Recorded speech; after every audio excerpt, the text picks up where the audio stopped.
Hello and welcome to the Daily Bible Podcast. My name is William Hemsworth. Thank you all for joining me on this journey through Scripture.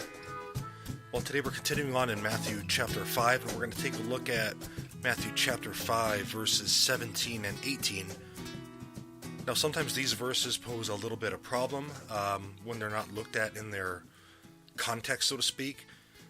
So that's what we're going to do today. We're going to look at verses 17 and 18, and we'll briefly go over what that context is, because these verses make perfect sense in light of verses 17 through 37. But we're not going to go over all those verses today. We're going to take it step by step, just like we've been doing. So Matthew chapter 5, verses 17 and 18 say, "Do not think that I have come to abolish the law or the prophets. I have come not to abolish, but to fulfill. For truly I tell you, until heaven and earth pass away, not one letter, not one stroke of a letter will pass from the law until all is accomplished." So just a couple things. When Jesus says the law and the prophets, he's alluding to the Old Testament. Those are two sections of the Old Testament, and the Psalms can be included in there. The law is the first 5 books of the Bible. Prophets would be like, Isaiah, Jeremiah, those different books, those Old Testament books. So Jesus has not come to abolish, but to fulfill.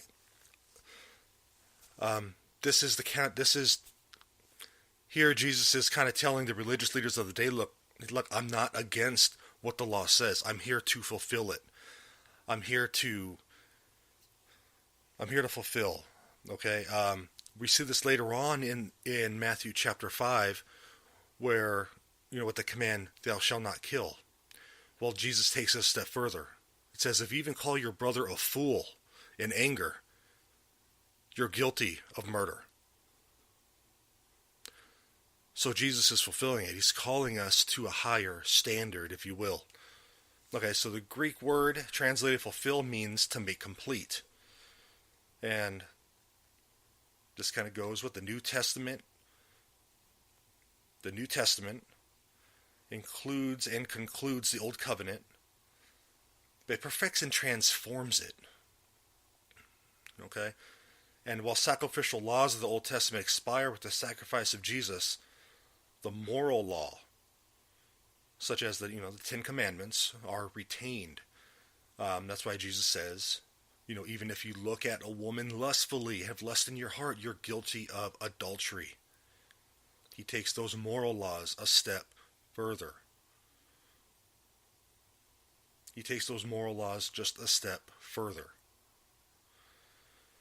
So I think that's very important to understand.